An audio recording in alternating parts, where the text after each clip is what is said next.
Ladies and gentlemen, welcome back to Driven Wyld. Today we are talking about I tried to join MenuLog. Here's what happened. So one of my subscribers ended up sending me an email about her attempt to onboard onto MenuLog. Jackie, thank you so much for emailing me about this and making this video possible. And she was saying that she was having an increased amount of difficulty because of a certain life event that took place. And honestly, I think it actually goes into some of the topics that we have been talking about on this channel for a good amount of time. And I think that we need to talk about it. So with that said, I want to go over everything that's being said in these emails, how it actually is for gig workers on any platform really, and everything in between. But before we do that, if you would like to send me one of your stories, an article, or whatever you feel that you would like to tell me about, my email is drivenwyld@gmail.com. Feel free to email me all about whatever you would like. So with that said, let's get started. I tried to join MenuLog, USA, Grubhub. They send me an email saying my birth certificate doesn't match my last name. So as we all know, Grubhub is actually the United States version of Just Eat Takeaway. Just Eat Takeaway is Skip the Dishes in Canada and Just Take in Europe. In Australia, they are MenuLog. But I have never heard of somebody requiring a birth certificate in order to actually hop on a platform. Like, that doesn't even make sense to me. Although I wouldn't say I'm surprised anymore. I send my birth certificate and my marriage certificate to prove it was me, and they declined my application saying my last name doesn't match. Well, I don't know if you guys know this, but when you get married, your last name changes. Like, way to force somebody to hyphenate their name specifically because you would actually let them go from their job if they do, or refuse them an opportunity if they do that. Like, seriously, they expect us to basically be single forever. If you took a picture without a beard, you're never allowed to grow a beard again because the identity verification will always deny you, along with many other challenges of just moving your life forward. Here are the email messages. It might be a good topic for your videos. Please blur out my last names if you use it. So let's take a look at the emails. Hi, my surname on my birth certificate doesn't match my surname because I got married in 2003. Here are both my birth certificate and my marriage certificate, which will show you the surname before I got married does match my birth certificate. And they said if they have any questions, feel free to call her, blah, blah, blah. But you got married in 2003. It's 2023. It is 20 years. What, they don't expect you to move your life forward during the course of 20 years? What the heck is that? Like, what unrealistic expectations are you putting on gig workers? Hi, Jackie. Thank you for contacting MenuLog. According to your account, your last name doesn't match your birth certificate. Please update your document so we can proceed with your account accordingly. Please don't hesitate to contact us if you have any further questions. I'm assuming that was the first email, and then they responded with the second email. Surrender has reviewed and declined your birth certificate for the following reason. The spellings do not match on the birth certificate. Excuse me? So you couldn't even spell the name right in your system and suddenly she's at fault for that? Are you kidding me? What kind of unrealistic nonsense is that? It seems like they just wanted to send you a bunch of auto replies hoping that you would go away. And then they wonder why we basically have to go so far above their heads and act like Karens because they don't want to do their freaking jobs. Unbelievable. Update. Someone else saw my last email to MenuLog and they have now approved it. OMG, I was so frustrated when they wouldn't approve it. I kept thinking, what? Can't women take their hubby's name to get this job? Thanks, mate. And the fact that you need multiple people to do one person's job says a lot more about the people working at these companies than it does about the gig workers. Like, why do we have to spam email people just to have basic service completed? Like, really. Although I will say this, I'm a little surprised that they required your birth certificate. Out here in America, we could use our social security numbers, we could use EINs. Rarely ever do they require something like a birth certificate. That just seems like ridiculous. It's my opinion.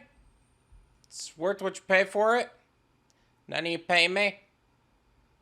There you go. It's clear and obvious to me that some of these gig companies don't care whether you're actually gonna even be on the platform at all anymore. They're basically making it seem like you're as expendable as possible, whether you're on the platform, trying to get on the platform, or trying to use the platform to move your life forward. And if you do move your life forward, you're off the platform. Oh, you want to grow out a beard and actually try out a different look? Nope, no, we're gonna use this identity verification thing to get you wrongfully deactivated. Oh, you want to try to get married and find your person and actually move your life forward with them? Nope, we're not gonna let you on the platform anymore. Oh, you want to dye your hair or get a haircut in a different way? Nope, you're gonna fail identity verification. They need to have a better system for verifying identities. But I will say this is yet again another display of why the gig economy is an income bridge to what would be a long-term goal and not the goal. Not even just because of the fact that it's food delivery. There's a lot of people in the food delivery space that are very happy, or even in the service space that are very happy, and that's not the point. The point is, you have no idea what these companies are going to come up with as a form of wrongful deactivation and then claim that they're doing it to protect the platform. Because quite honestly, this was a dumb reason to prevent somebody from getting on a platform. I hope it's actually worth the fuss, by the way. Like, I hope MenuLog is actually a good platform in Australia, because quite honestly, that's ridiculous. Grubhub out here isn't all that great. The orders are good, the tip transparency is great, but the order flow is just too low at the moment. Make sure you're developing an exit strategy so that way you're not super dependent on these gig apps and you can move your life forward without being worried about wrongful deactivations or wrongful preventions of being onboarded. Because the last thing you want to do is chase money forever. Thank you so much for watching. I really appreciate it. As always, make sure to hit the like button,